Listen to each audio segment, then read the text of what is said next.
नमस्कार साथियों, मैं अपरिचित आपका रैशनल आदमी यूट्यूब चैनल पर स्वागत करता हूं। आज कुछ ऐसे गपोर शंखों का पर्दाफाश होने जा रहा है जो अपने आप को ही जन से महान और ऊंचा समझते हैं और दूसरों को दरिद्र व नीच कहते चले आ रहे हैं। हजारों सालों से इन्होंने हमें गुलाम बनाए रखा था, पर संविधान आने के बाद इनका सारा वर्चस्व तो धुआं धुआं हो गया। पर आज भी ऐसे लोग रूप बदल कर हमें अक्सर याद दिलाते आ रहे हैं कि वो ब्रह्मा की खपरी से पैदा हुए हैं और बाकी सब पैर से। तो इसी कड़ी में आपने एक दोहा जरूर सुना होगा, ढोल गवार शूद्र पशुनारी सकल तारण के अधिकारी। ये दोहा रामचरितमानस के सुंदरकांड का है, जहां रामचरित लिखने वाला गोस्वामी तुलसीदास उर्फ राम बोला दुबे की असली मानसिकता सामने आती है, जिसमें वो भारत के SC, ST, OBC जो बहुसंख्यक वर्ग है और महिलाएं हैं उनको ताड़न यानी पीटने की योग्य मानता है। आज बहुत से पुराने और नए मॉडर्न कथावाचक इसकी लीपापोती करते नजर आ जाएंगे आपको यूट्यूब पर आज इस वीडियो में आप जरूर बने रहिएगा। इन सब की हम बकिया उधेड़ के दिखा देंगे और रामचरितमानस में कहाँ कहाँ इस राम बोला दुबे ने भारत के बहुसंख्यक को गरियाया है, उसको गाली दी है, नीच कहा है, वो सब मैं आपको सामने दिखाऊंगा कि आगे से कोई भी आपको इस तरह से मूर्ख ना बना पाए। नहीं है कि पीटना, आप यही मान रहे हैं ना? देखो स्वामी जी ने पीटने के लिए कहा, नारी को, शूद्र को, इनको पीटने के लिए कहा, इसके अधिकारी है। नहीं नहीं नहीं, ताड़ना का अर्थ है देखे रहना, अपनी नजर के सामने रखना। ढोल को अगर देख करके नहीं बजाओगे बेसुरा बजेगा। शूद्र यानी सेवक, नौकर को अपनी आंखों के सामने नहीं रखोगे तो वो चोरी कर लेगा। ढोल गवार शूद्र पशु को अपनी आंखों के सामने नहीं रखोगे तो या तो वो भाग जाएंगे या फिर वो जो है चोरी कोई कर ले जाएगा। और नारी को भी ऊपर भी अपनी नजर बढ़ाए रखो, वरना ना जाने किसके साथ में फुल लौट जाए। ताड़ना चाहिए। अब ताड़ना शब्द चारों में एक जैसा नहीं लगेगा, शब्द एक ही है ताड़ना, लेकिन ताड़ना के अर्थ अलग अलग हैं। जैसे कनक कनक ते 100 गुनी मादकता अधिकाय, वा खाए बोराए जग या पाए बोराए। बोले कनक ही शब्द है। जैसे ताड़ना शब्द का हम प्रयोग केवल वही समझे कि ताड़ना देना ही नहीं, उसका अर्थ अलग अलग है। जैसे कनक शब्द के कई अर्थ होते हैं, ऐसे ही ताड़न शब्द का यहाँ अलग अलग प्रयोग है। स्त्री के ऊपर दृष्टि रखो। और नारी माने महिला, ये सब ताड़न के अधिकारी, ये शिक्षा के अधिकारी। ताड़न का अर्थ शिक्षण होता है।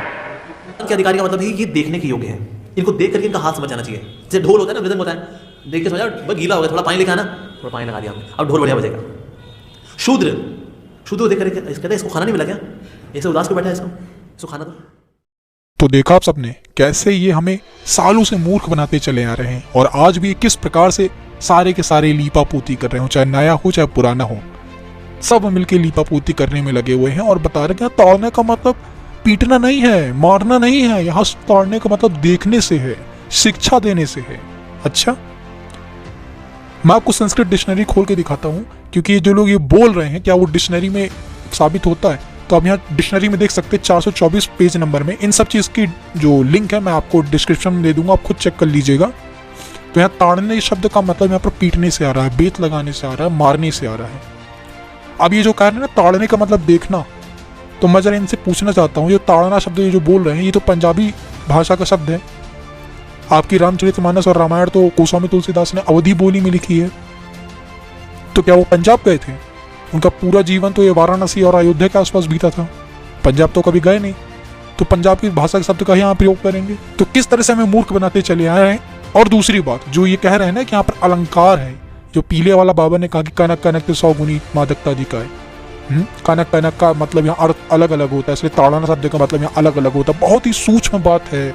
इस तरह की बातें कह के हमें इन लोगों ने बेवकूफ बनाया है कि आप समझ नहीं पा रहे हैं, आपकी बुद्धि से भी परे बात है। अच्छा, नाम यानी नाउन और वर्ब अलग अलग होती है। संस्कृत व्याकरण में क्या होता है, एक चीज के नाम अलग अलग हो सकते हैं। जैसे घोड़े का नाम अश्व भी होता है, तुरंग भी होता है, संधव भी होता है, 3 नाम।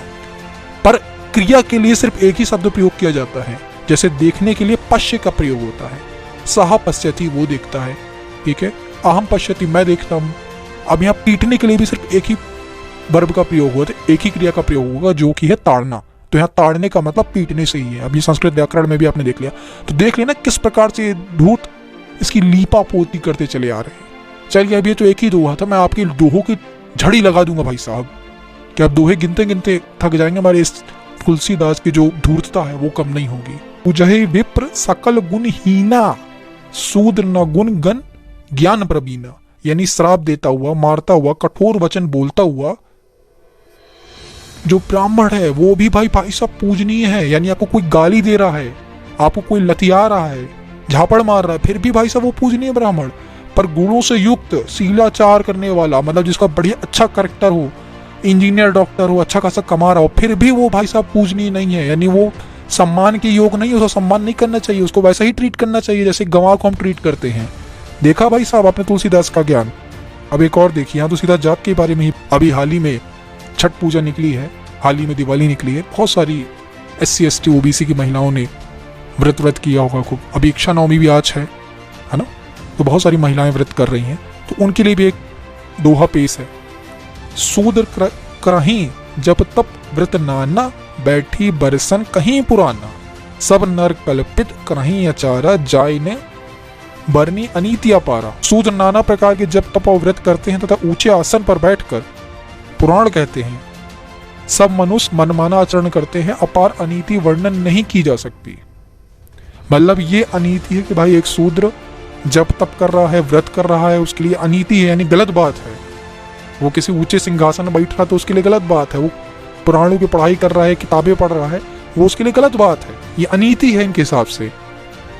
देख लिया भाई साहब किस प्रकार से यहाँ पर डिस्क्रिमिनेशन को बढ़ावा दिया गया है, छुआछूत को बढ़ावा दिया गया है, ऊंच और नीच के भेदभाव को कितना ज्यादा बढ़ाया गया है। आज हमारे पास संविधान है, आज हम सब के पास पढ़ने की एक समान अवसर है, हम सब पढ़ने जा सकते हैं, हम सब कुछ सीख सकते हैं, पर आप वो समय इमेजिन करके देखिए जहाँ पर इस तरह की बातें जनमानस में चलती होंगी, जहाँ पर डायरेक्ट कथावाचक बोलते होंगे बैठ के कि ये लोग तो नीच है, वहां पर क्या हालत रही होगी हमारे पुरखों की। जहाँ पर सिर्फ एक समाज को पढ़ने का अधिकार है, यहाँ पर महिला को जिंदा जलाया जाता था, वहां पर क्या माहौल रहा होगा समाज का। और ये बात करते हैं कि हम विश्वगुरु थे।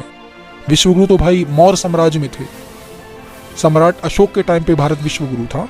पालों के समय विक्रमशिला, नालंदा जैसी यूनिवर्सिटियां खुली थी। आपने क्या किया? आपने क्या उखाड़ लिया? मुगल आए क्या उखाड़ लिया आपने? अंग्रेज आए क्या उखाड़ लिया? उनकी चाटुकारिता में लग गए। एक बार सोच के देखिए, बाबा साहब अम्बेडकर नहीं होते तो हम लोग को आज पढ़ने की कहीं से मिलता ही नहीं कोई सिस्टम।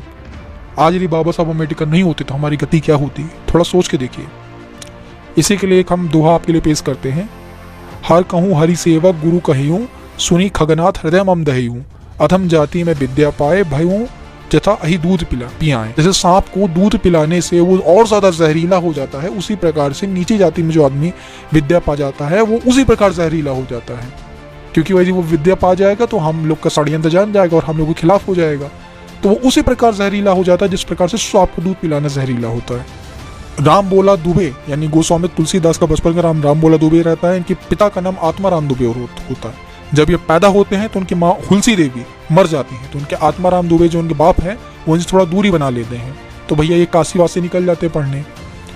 अब एक दोहा इसके लिए बहुत प्रचलित है जब ये पढ़ाई कर रहे थे कि चित्रकूट के तीर पर भई संतन की भीड़, तुलसीदास चंदन घिसे तिलक करत रघुवीर। यानी कहा जाता है, किंवदंती है कि तुलसीदास जब सो के उठते थे तो रघुवीर उनको तिलक कर जाते थे, यानी माथे पे टीका लगा जाते थे। अब ये समय किस समय की बात की जा रही है तुलसीदास की? तुलसीदास का जो जन्म माना जाता है 1497 से 1511 के बीच माना जाता है, ठीक है, यानी 15वीं-14वीं शताब्दी के आसपास माना जाता है लास्ट में।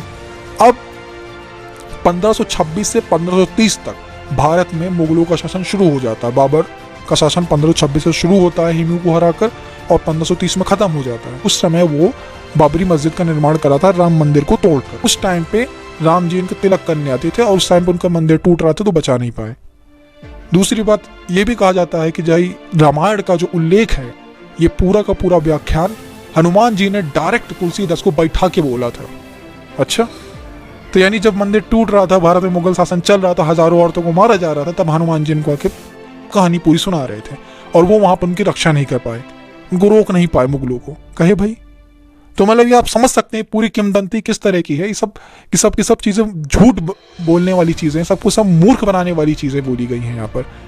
इंसान को एकदम दबा के रखा जाए, उसको एकदम मूर्ख बना के रखा जाए, एक ऐसा परसेप्शन, एक ऐसी आइडियोलॉजी क्रिएट की जाए कि भाई तुलसीदास तो बहुत बड़े महान इंसान रहे हैं, बहुत बड़े महान संत रहे हैं, ये है महान संति उनकी। जहाँ पर वो लोगों को नीच बोल रहे हैं, जहाँ पर वो बोल रहे हैं कि भाई ये यदि विद्या पा जाएगा तो ये वैसे जहरीला हो जाएगा जैसे सांप जहरीला हो जाता है दूध पिलाने के बाद। औरत, शूद्र और गंवार ढोल की तरह पीटने लायक है, ये है इनका ज्ञान। तो मुझे नहीं लगता कि भाई आप इतना सब कुछ सुनने के बाद आप तुलसीदास, रामायण, रामचरितमानस इनकी कहीं से भी आप आस्था इनमें रखने वाले हैं। तो मेरा कहना यही है कि आप भाई जागरूक रहें और ऐसे लोगों को, अपने पंडित पुरोहितों को अपने घर में आने से रोक दीजिए, या फिर आपके आसपास ऐसी चीजें हो रही हैं, आपके घर में ऐसी चीजें हो रही हैं तो उस चीज को बहिष्कार कर दीजिए, उनसे दूर हो जाइए कि भाई हम नहीं करेंगे।